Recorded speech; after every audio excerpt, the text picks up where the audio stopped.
Ensemble, ne cessons jamais d'apprendre. Je suis Gérard Pécou, président de Calimedia, agence digitale de solutions e-learning. Je vous accueille sur Never Stop Learning, un podcast qui vous fait rencontrer des acteurs de la formation entrepreneuriale et éducative d'aujourd'hui et de demain. Bonjour, bienvenue à nos auditeurs pour ce nouvel épisode du podcast Never Stop Learning. J'accueille aujourd'hui Philippe Lacroix, qui est une référence du e-learning et de la formation digitale. C'est le cofondateur avec Philippe Gilles de Ildi, qui est un cabinet de conseil en stratégie de formation digitale. Philippe Lacroix est également co-auteur avec Nadia Medjad et Philippe Gilles du livre Neurolearning, les neurosciences au service de la formation, qui est édité par Erol. Bonjour Philippe. Bonjour Gérard, bonjour aux auditeurs. Alors, on va parler de ton parcours pour débuter ce podcast. Est-ce que tu peux parler brièvement de celui-ci? Qu'est-ce qui t'a amené à te plonger dans le monde de la formation digitale? Parce qu'au départ, j'ai vu ton parcours et tu n'étais pas forcément destiné à faire ce parcours-là, justement. Alors je vais essayer de résumer ça. Je voulais faire de la musique et je suis tombé dans la formation. J'ai commencé par faire des études d'informatique et je voulais faire de la musique avec Pierre Boulez. Et puis j'ai fait un stage à la fin de ma formation. J'ai fait un stage chez Segos. Et voilà, et je suis tombé dans la formation et j'en suis pas sorti depuis 30 ans. Je sais que tu as été manager chez Demos, c'était après le rachat, je crois. Exactement. En 2000, avec Philippe Gilles, on est parti de chez Segos et on a fait e-learning agency, une des premières startups françaises qui était dédiée à la conception et à la production de e-learning. Et puis quelques années plus tard, on a vendu e-learning agency à Demos en y restant. Et puis ensuite, on a créé Ildi, le cabinet de conseil. Tu peux nous en dire un peu plus sur Ildi ?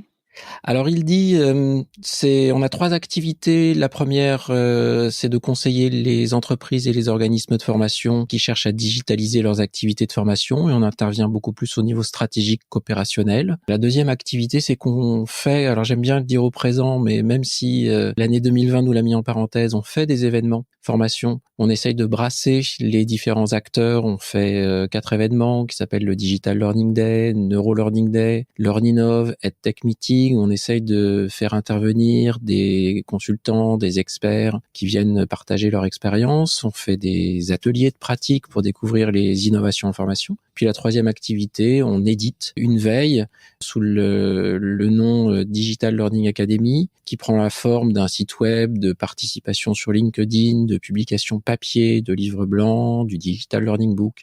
Enfin voilà, on essaie de conseiller, d'informer et de publier. Merci pour cette présentation, Philippe. Alors, je pense que tu seras d'accord avec moi pour dire que l'année 2020 a complètement bouleversé les conditions de travail et de formation. Il y a beaucoup d'entreprises qui ont dû mettre en place des formations en urgence. Tout le monde a été obligé de s'adapter, d'adapter les stratégies de formation. Est-ce que tu peux nous partager ta vision sur ces changements ? Alors, en quelques mots, je vais pas parler du tout des changements qui peuvent nous affecter. Je vais parler de ce qui est incontournable. Fort heureusement, on est dans une période où le digital nous permet de trouver des alternatives à une présence physique, que ça soit dans notre environnement familial ou professionnel.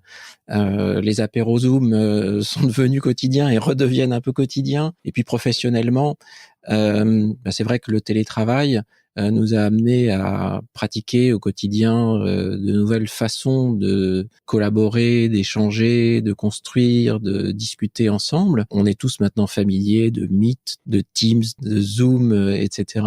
Et puis bien évidemment, la formation a hérité aussi de ce changement brutal, puisque quand on peut plus se retrouver en salle, il faut quand même continuer à se former. Mais la formation a été un peu bousculée avec tout ça. En fait, tous ces outils que tu as mentionnés, alors Zoom, Teams, il y en a énormément qu'on a vu arriver. Est-ce que c'est un nouvel environnement pour toi de formation ? C'est une opportunité ? Tu viens de parler de nouvelles salles de formation ou de salles de formation. Qu'est-ce qui a changé pour toi ? Alors, ce qui a changé, on va y venir, dans le domaine de l'hybridation, c'est éclater un petit peu l'unité de lieu, de temps et de modalité, puisque tout ça a été rassemblé dans la salle de formation. On était tous ensemble pour le même moment, pour partager les mêmes activités avec un chef d'orchestre. Et quand on ne peut plus faire ça, effectivement, c'est le rapport à la formation change un peu. On va y rentrer dans le détail après. Mais ça a fait émerger une tendance de fond, un courant de fond qui avait été mis en place par certains déjà sans en y être obligés. Les grands comptes, les grandes entreprises qui avaient les moyens d'explorer, d'expérimenter, d'investir, avaient déjà basculé une partie de leurs activités de formation sous d'autres formes. Le e-learning, le digital learning, la classe virtuelle, le mentoring à distance, le travail social. Tout ça avait déjà été pour pas mal d'entreprises mis en place pour partie. Là, ce qui change, c'est qu'on est obligé de le faire pour tout le monde et tout le monde le fait. Et c'est vrai que ça a pris forme principalement par une nouvelle salle, transposer la salle. Donc, les outils de classe virtuelle ont eu la vedette et ont encore la vedette. Heureusement, le panel de modalités possibles, d'outils et d'interactions possibles est un peu plus large que ça. Alors, au niveau des outils que tu as mentionnés, il y avait Zoom, Teams, Google Meet. Effectivement, dans cette nouvelle période, on a fait avec les moyens du bord et on a dû s'adapter. Est-ce qu'on n'est pas limité avec ces outils? Dans un dernier podcast, en fait, je te parle de ça parce que on a évoqué avec un invité la pauvreté des parcours de formation avec des besoins pédagogiques qui ont toujours existé, mais qui sont encore peut-être un peu plus criants en ce moment, où on parle beaucoup de multimodalité pour améliorer le parcours de formation. Quel est ton avis là-dessus? Alors, moi, mon avis est que il faut pas confondre besoin et solution. C'est-à-dire que former, c'est quand même transmettre avec une transformation du savoir en savoir opérationnel. Un expert, formateur, il a pour lui le savoir et sa pédagogie, et il doit combiner les deux pour faire en sorte que ce qu'il sait et ce qu'il sait faire deviennent quelque chose de approprié et opérationnel chez les personnes qu'il doit former. Et pour ça, il utilise des véhicules qui peuvent être la salle de formation, et pour transporter ce savoir et ce savoir-faire, on peut avoir d'autres véhicules.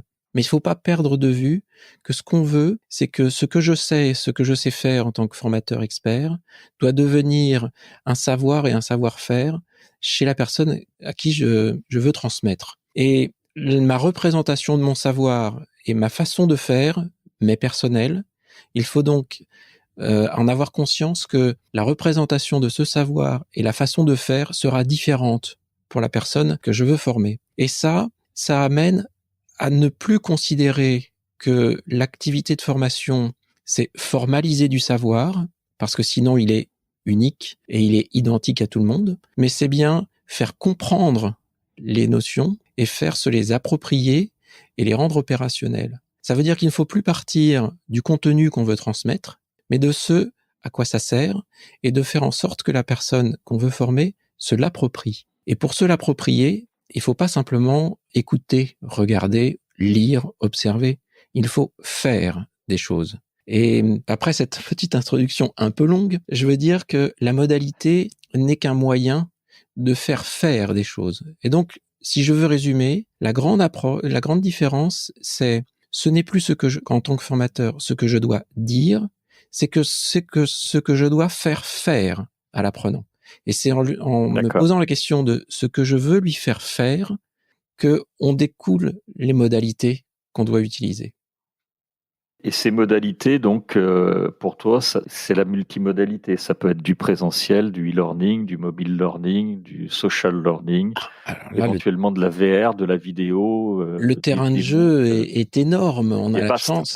On a la chance d'être à un moment où on a des jouets qui sont plus tentants que les uns que les autres, et en plus maintenant pas forcément réservés à une élite qui aurait une maîtrise technique ou un budget infini. Tout ça est très accessible, que ça soit dans la façon de le mettre en œuvre ou de l'utiliser, que ça soit dans l'acquisition ou la maîtrise, la VR, que ça soit réalité augmentée, réalité virtuelle, les univers à 360 degrés, faire de la vidéo pédagogique. faire du mobile learning, faire du social learning, faire des MOOC, tout ça avec un tout petit peu de curiosité et quelques heures investies, curiosité et un petit peu de savoir-faire de recherche sur Google pour ne pas se perdre dans toutes les offres et choisir les bonnes rapidement et les expérimenter, mais avec un minimum d'investissement, on arrive aujourd'hui à faire des choses incroyables.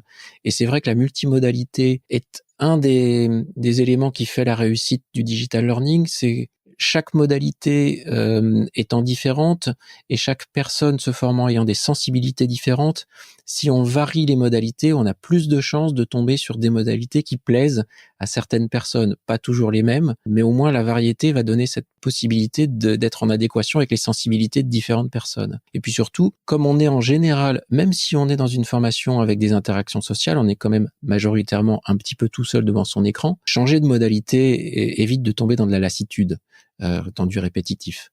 Donc voilà, l'intérêt de la multimodalité, c'est aujourd'hui, on a des jouets qui sont incroyables. Et puis, cette diversité se fait un enrichissement qui est très intéressant pour l'apprenant. Je suis vraiment d'accord.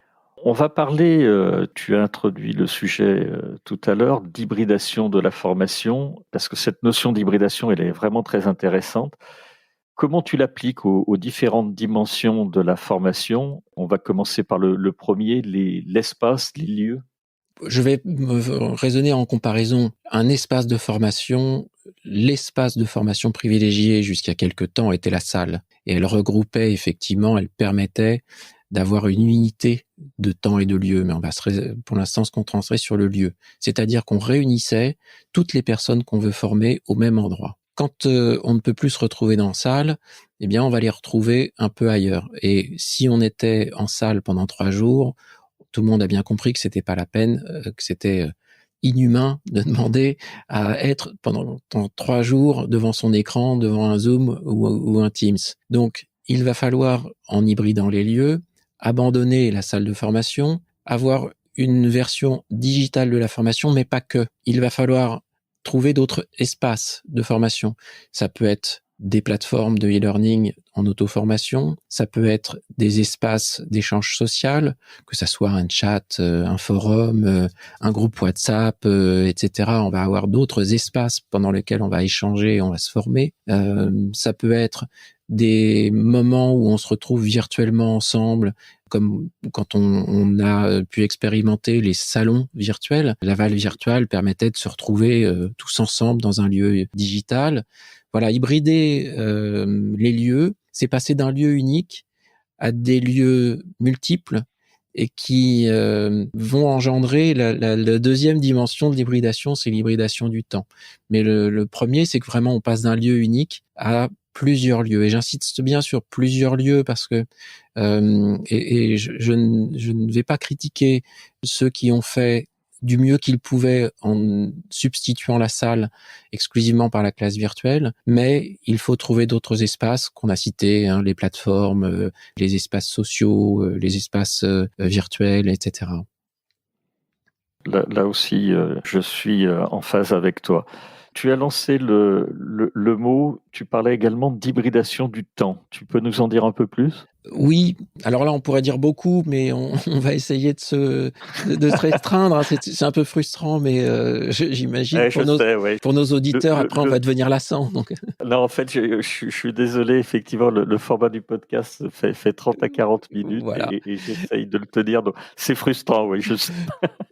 Donc, à partir du moment où on passe d'un lieu unique à des lieux multiples et des lieux où on n'est pas tous en même temps, ensemble, eh bien forcément, on va hybrider aussi le temps. C'est-à-dire qu'on va passer d'un espace-temps commun à toutes les personnes qui pouvaient se retrouver en salle à des espaces et des temps. Et chaque temps est principalement individuel. Alors c'est une très bonne nouvelle. Ça veut dire que en période d'isolement social où on est un peu obligé de rester chez soi, au moins on a les libertés d'organiser son temps dans la journée un peu comme on veut. Et en formation, quand on met en place des modalités de substitution, des modalités digitales, des modalités hybrides, eh bien les espaces qui sont mis à notre disposition pour se former nous permettent de choisir le temps dans lequel on va se former. Alors si je suis en e-learning, en auto-formation, effectivement, je peux choisir le moment où je me forme.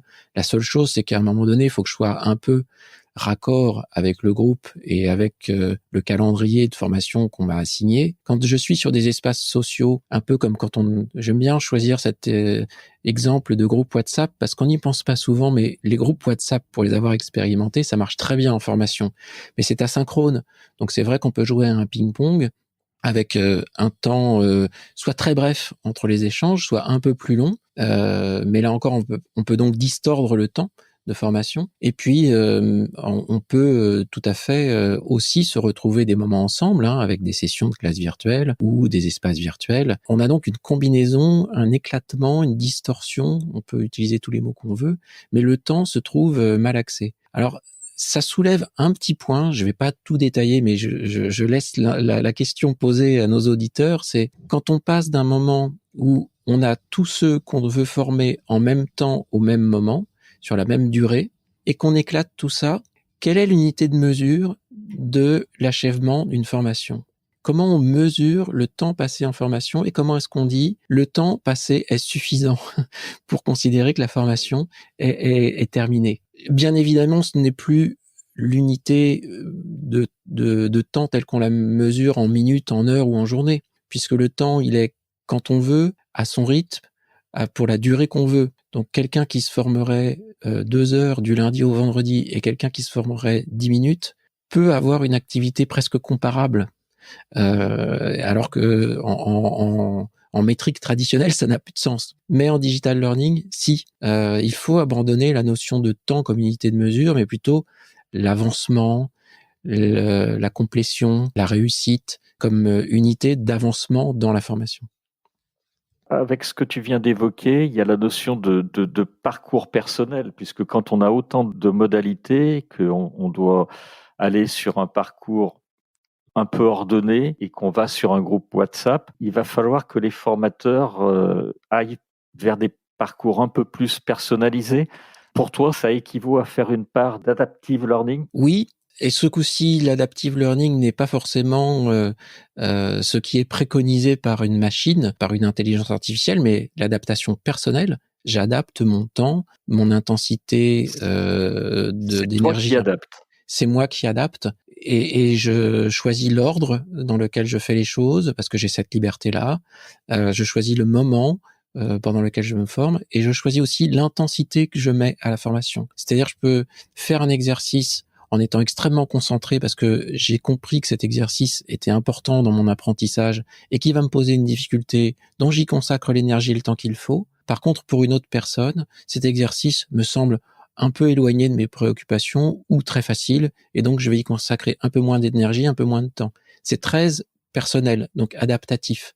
Et puis bien évidemment avec une supervision, une surveillance de tuteurs, de formateurs, de mentors, qui vont me dire non là, Philippe, tu devrais refaire un peu ce truc, ou y repasser un petit peu de temps, ou essayer de réussir quand même, ça serait pas mal. Mais au départ, c'est moi qui me suis adapté à ce que je voulais faire.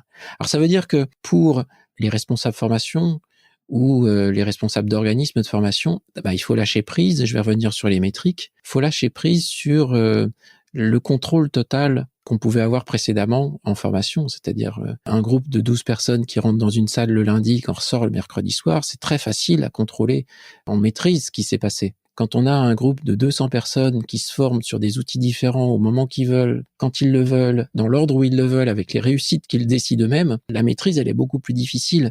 Elle est voire même impossible.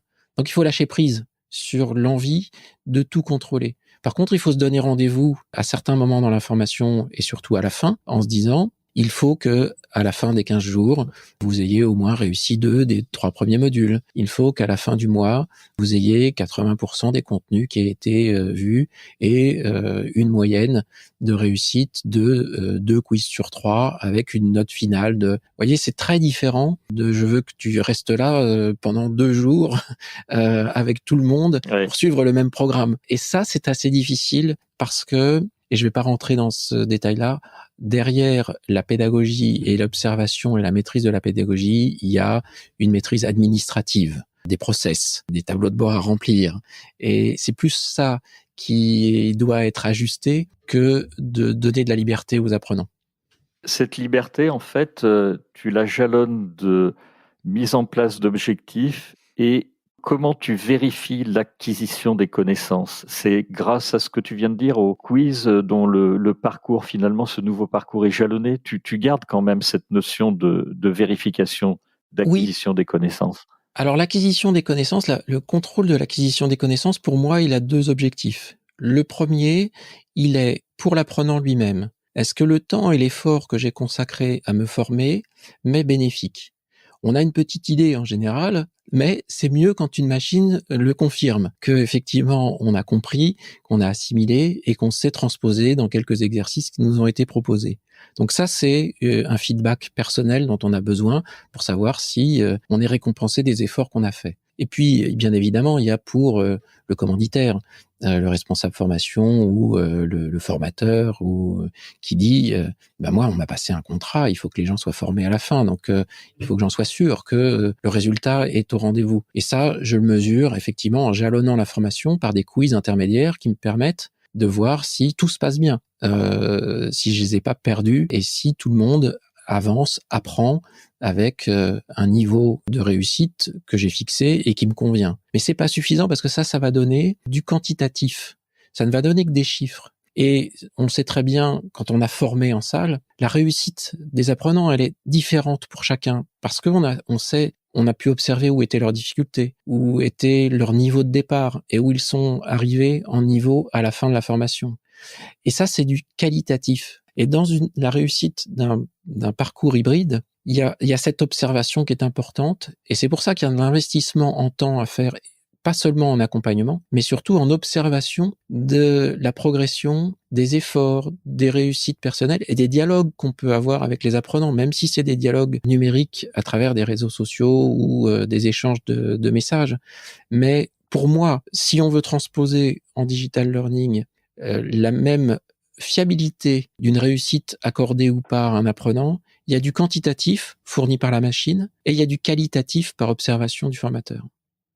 D'accord. On avait vu dans un épisode précédent l'importance du tutorat qui améliorait le taux de complétion des formations et ça va nous amener vers l'hybridation des relations.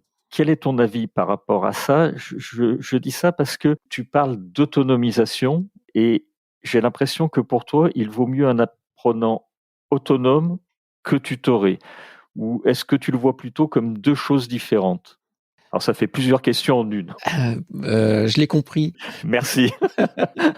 Il y a vraiment 2 choses en une. Et encore une fois, je vais raisonner par comparaison. Ce que veut un formateur en salle, c'est qu'au final, l'ensemble des stagiaires, individuellement et en groupe, aient profité de la formation et réussi à atteindre le niveau qu'on attendait d'eux. Donc son métier, un formateur, c'est d'accompagner les gens dans leur apprentissage. Il faut que je les accompagne pendant mes 2 jours, 3 jours où je suis avec eux dans leur apprentissage. Il faut que je les forme et il faut que je les accompagne à surmonter les difficultés que chacun va rencontrer à différents niveaux, avec différentes intensités dans l'apprentissage. Ça, c'est ce que fait un formateur en salle.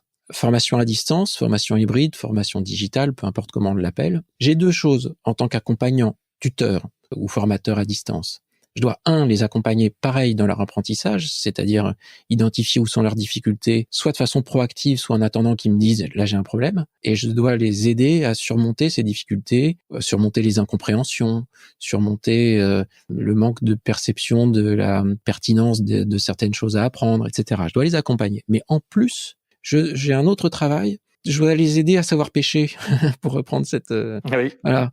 Je dois leur apprendre en même temps à trouver par eux-mêmes, retrouver par eux-mêmes les capacités d'autodidaxie dont on est tous dotés, mais qu'on a un petit peu mis en sommeil par un enseignement où on ne les met pas forcément en œuvre. Et pourtant, on est tous dotés, depuis notre plus jeune âge, de capacités d'autodidaxie extrêmement fortes. Je prendrai juste un exemple, avant même de savoir que la notion de verbe, de sujet, de complément d'objet direct, de vocabulaire, ne serait-ce même que de mots, existe. On a appris à comprendre nos parents et à parler. Et après seulement, on découvre la théorie. du langage. Donc, on a une capacité d'autodidaxie dingue qui nous permet d'appréhender des choses extrêmement complexes par nous-mêmes. Bon, le problème, c'est que ça prend 2 ans seul. Oui. Mais C'est vrai. quand on est en train d'accompagner des apprenants dans des dispositifs digitaux, il faut, les aider à avancer dans ce dispositif, mais aussi retrouver des capacités d'autodidaxie par rapport à ce nouvel environnement de formation. Donc, on doit les aider à chercher dans les facs, on doit les aider à échanger avec les participants, on doit les aider à faire des recherches sur Internet par eux-mêmes, on doit les aider à essayer de mettre en œuvre par essai-erreur. Et ça, c'est c'est une posture d'arrière-plan générale à tous les accompagnements dans des dispositifs digitaux. Et puis, sans perdre de vue non plus, la mission principale, c'est que les accompagner dans la formation qu'ils sont en train de suivre.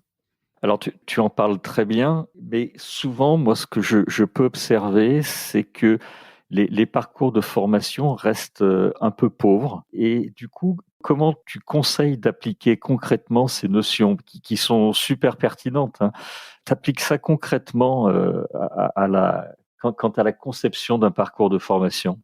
Alors, je vais revenir sur ce que j'avais commencé à dévoiler au début, c'est-à-dire qu'on doit passer d'un état d'esprit à qu'est-ce que je dois dire, qu'est-ce que je dois exposer, qu'est-ce que je dois montrer pour que l'apprenant comprenne. Bien évidemment, il faut parler du sujet, il faut l'illustrer, l'exposer, etc. Mais il faut dépasser ça, et souvent on ne le dépasse pas, c'est-à-dire que on reste dans la formulation, dans l'exposé, qui peut être très compréhensible, très limpide, etc. Mais ça ne restera que exposer du savoir. Et il faut réfléchir à qu'est-ce que je fais faire à l'apprenant pour qu'il comprenne? Qu'est-ce que je lui fais faire pour qu'il s'approprie? Qu'est-ce que je lui fais faire pour qu'il mette en œuvre? Qu'est-ce que je lui fais faire pour qu'il réfléchisse? Qu'est-ce que je fais faire pour qu'il se fasse une représentation mentale personnelle du savoir? Et c'est en réfléchissant comme ça à la mise en action de l'apprenant pour apprendre, plutôt que partir du contenu qu'on expose aussi brillamment qu'on veut, aussi simplement et efficacement possible. La formation, c'est l'art de vulgariser un savoir, mais c'est aussi comment je mets en mouvement l'apprenant pour qu'il s'approprie. Et là, je suis très axé sur l'appropriation parce que c'est ça qui fait que je repars avec le savoir. Il fait partie de moi maintenant. Et maintenant, quand je serai confronté à des situations où je dois m'appuyer sur ce savoir pour faire quelque chose, eh bien, j'ai déjà été entraîné à ça. Parce que je n'ai pas juste le savoir, je l'ai acquis en faisant des choses. Donc, je peux beaucoup plus facilement me remettre en situation d'action. Et ça change tout quand on part comme ça. Et c'est en ça que je dis une formation hybride, ce n'est pas de la multimodalité, c'est de la pédagogie hybride. Il y a à la fois de l'exposé et à la fois de la mise en action. Alors ça veut dire qu'il faut un peu plus de compétences. On imagine bien que quand on parle de digital, il faut des compétences techniques dans des outils, dans de la veille. Faut savoir collaborer à distance.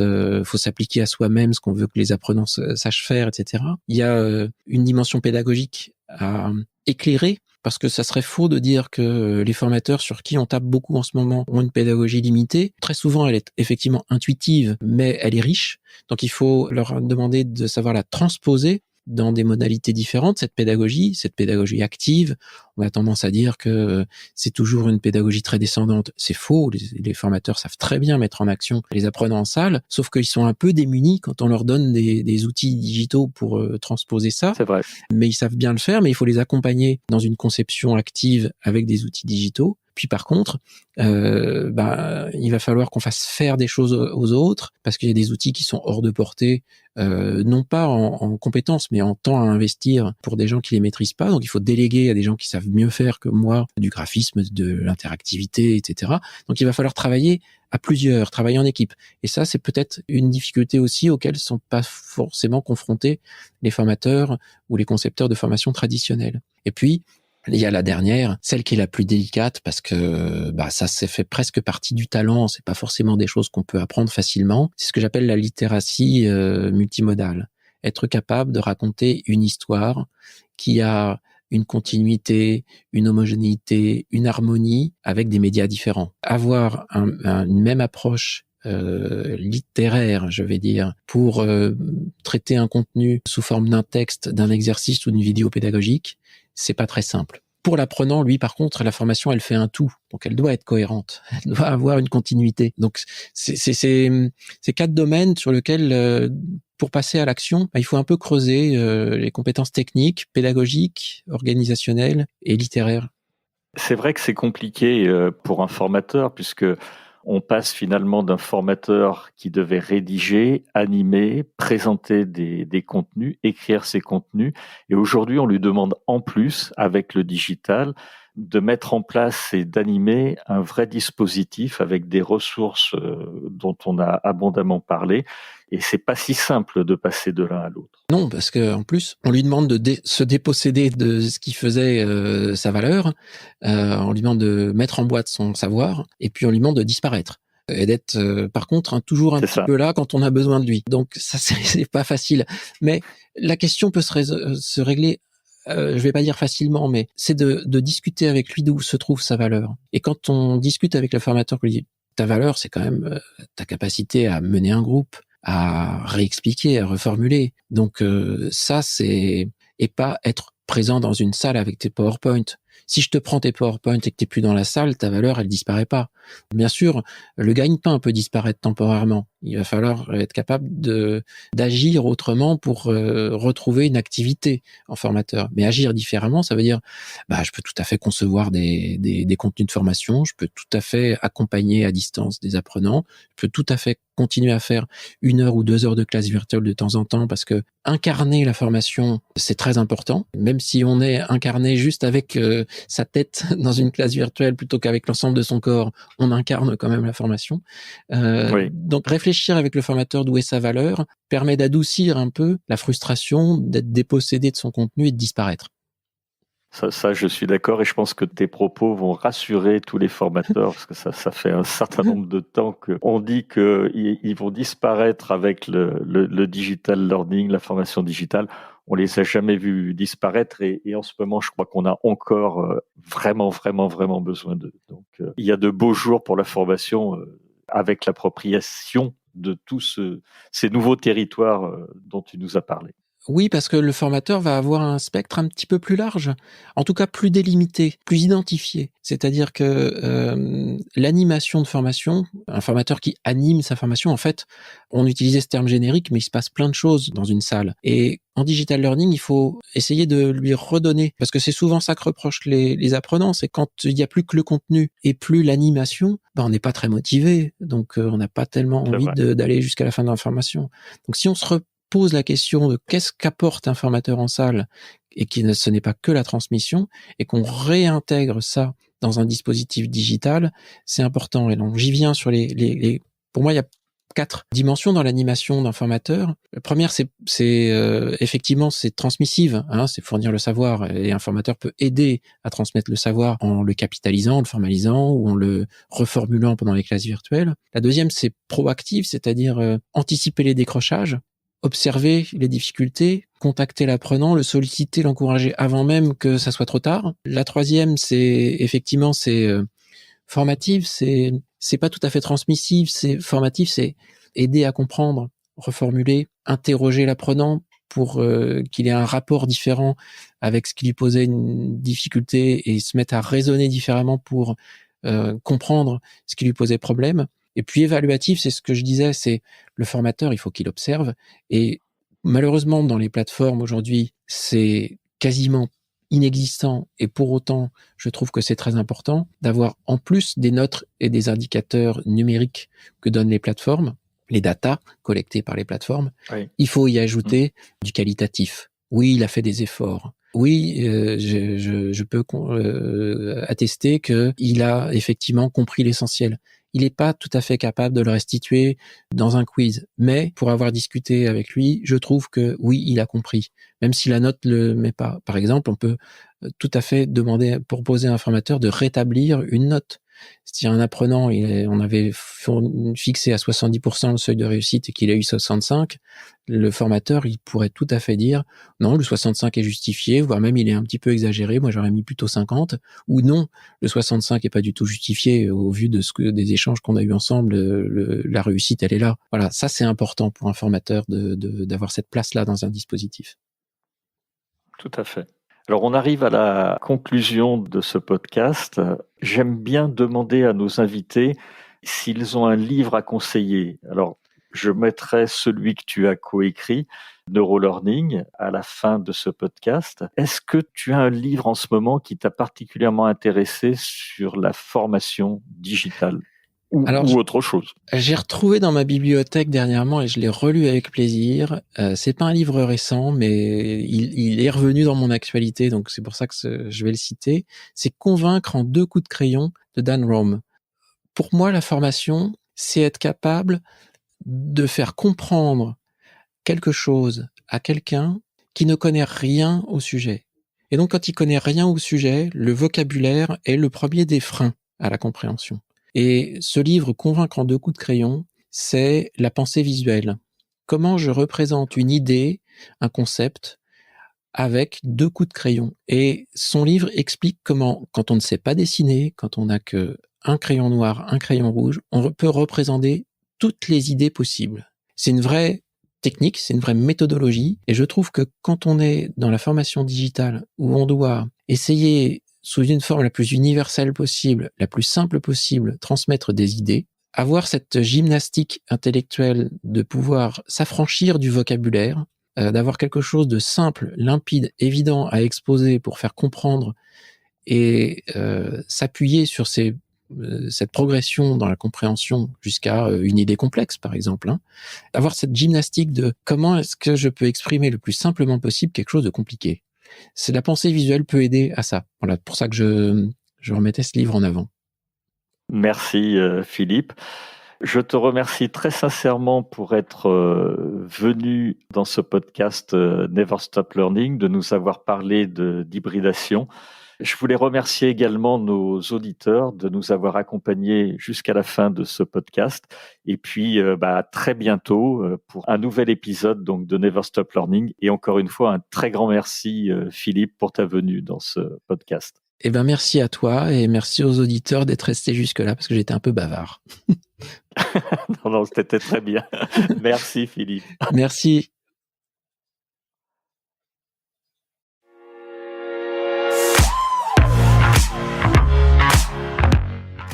Vous êtes arrivé à la fin de cet épisode. Je vous remercie pour votre écoute attentive. Si l'épisode vous a plu, partagez-le auprès de votre entourage et donnez-lui une bonne note suivie d'un commentaire sympathique pour nous aider à grimper dans les classements. Je suis Gérard Pécou, président de Calimedia.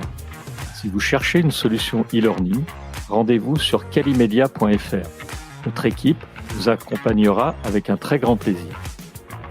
Nous nous retrouverons dans le prochain épisode de Never Stop Learning pour qu'ensemble, nous ne cessions jamais d'apprendre.